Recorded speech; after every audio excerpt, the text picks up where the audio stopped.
रैन गवाई सोई के दिवसू गवाया खाए, हीरे जैसा जन्म है कोई बदला जाए।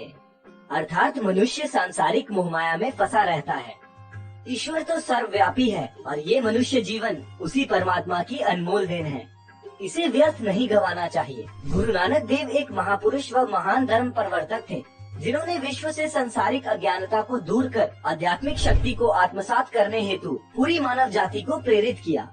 उनका जोर इस बात पर रहा कि एक छोटी सी चीज भी जीवन में बड़ा बदलाव ला सकती है। वे किसी भी शास्त्र को नहीं जानते थे। उनके अनुसार जीवन ही सबसे बड़ा शास्त्र है। शास्त्र तो पुराने पड़ जाते हैं, लेकिन जीवन के अनुभव कभी पुराने नहीं पड़ते।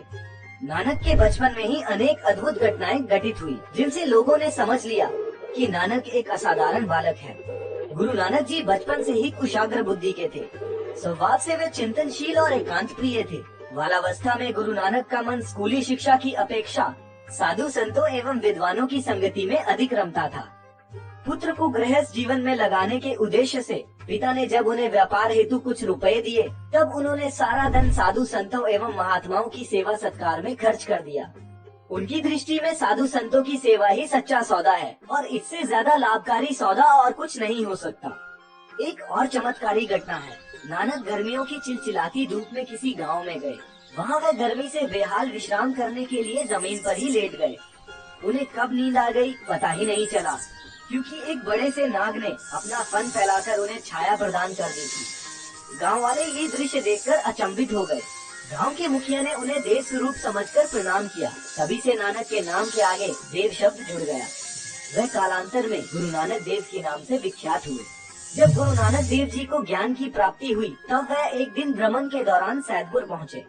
सारे शहर में ये बात फैल गई कि एक परम दिव्य महापुरुष पधारे हैं। शहर का सबसे अमीर आदमी था मालिक बागो, जो जुल्म और बेईमानी से धन कमाता था।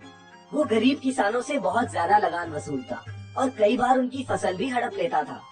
जब मालिक बागो को नानक देव जी के आने का पता चला, तो उसने गुरु नानक को अपने घर बुलाने का मन बनाया। बाबा नानक अपने एक दीन भक्त भाई लालो के घर रुके हुए थे। लालो बहुत खुश था और वो बड़े आदर सत्कार से गुरु जी की सेवा कर रहा था। गुरु नानक भी बड़े प्रेम से उसकी रूखी सूखी रोटी खाते थे। जब मालिक बागो ने गुरु जी को अपने महल पर आने का न्योता दिया, तब गुरु जी ने उसका निमंत्रण ठुकरा दिया। ये सुनकर बागो को बहुत गुस्सा आया और उसने गुरु जी को अपने यहाँ लाने का हुक्म दिया। मालिक के आदमी नानक देव जी को उसके महल में लेकर आए तो मालिक बोला, गुरु जी, मैंने आपके ठहरने का बहुत बढ़िया इंतजाम किया था। कई सारे स्वादिष्ट व्यंजन भी बनवाए थे, फिर भी आप उस गरीब भाई लालो की सूखी रोटी खा रहे हो, ऐसा क्यों?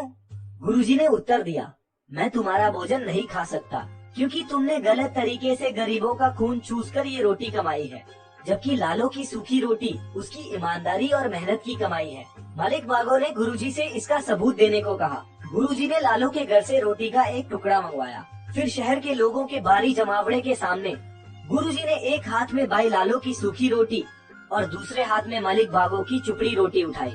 दोनों रोटियों को जोर से हाथों में दबाया तो लालो की रोटी से दूध और मालिक बागो की रोटी से खून टपकने लगा। भरी सभा में मालिक बागो अपने दुष्कर्मों का सबूत देख बुरी तरह से हिल गया और नानक देव जी के चरणों में गिर गया। एक अन्य रोचक घटना में उनके पिता ने उन्हें गृहस्थ की ओर ध्यानाकर्षित करने के लिए तत्कालीन नवाब लोधी खां के यहाँ नौकरी दिलवा दी। वहाँ उन्हें भंडार निरीक्षक की नौकरी प्राप्त हुई, परंतु नानक वहाँ भी साधु संतों पर बेहिसाब खर्च करते रहे। इसकी शिकायत नवाब तक पहुँची, तब उसने नानक के खिलाफ जांच के आदेश दे दिए, परंतु आश्चर्य की बात ये थी कि उस जांच में कोई कमी नहीं पाई गई। एक बार नानक देव भ्रमण के दौरान मक्का पहुँचे। थकान के कारण काबा की ओर पैर करके सो गए। जब वहाँ के मुसलमानों ने यह दृश्य देखा तो वे अत्यधिक क्रोधित हुए। चमत्कार तो उस समय घटित हुआ जब लोग उनका पैर जिस दिशा में करते, उसी दिशा में काबा के दर्शन होते। ये देख सभी ने उनसे श्रद्धा पूर्वक क्षमा मांगी। श्री गुरु नानक देव जी का जीवन भर साथ उनके शिष्य मर्दाना ने दिया, जो धर्म से मुसलमान थे। आप देखिए, नानक देव जी के तप का प्रभाव इतना था कि मर्दाना ने अपना पूरा जीवन गुरु नानक जी की सेवा में ही गुजारा। इसका उल्लेख कहीं नहीं मिलता कि मर्दाना ने कभी अपना धर्म छोड़ने या पकड़ने का नाटक किया हो। सैकड़ों साल पुराने सामाजिक सच आज के सच हो, ये जरूरी नहीं है। गुरु नानक जी का धर्म जड़ नहीं, जागृति और चैतन्य की अनुभूति है। जागृत चेतना का निर्मल प्रवाह है। उनकी शिक्षाएं एवं धार्मिक उपदेश अनंत ऊर्जा के स्रोत हैं। हम उम्मीद करते हैं श्री गुरु नानक के ये रोचक प्रसंग आपको पसंद आए होंगे। कोई सुझाव हो या शिकायत हो तो हमें कमेंट बॉक्स में जरूर बताएं।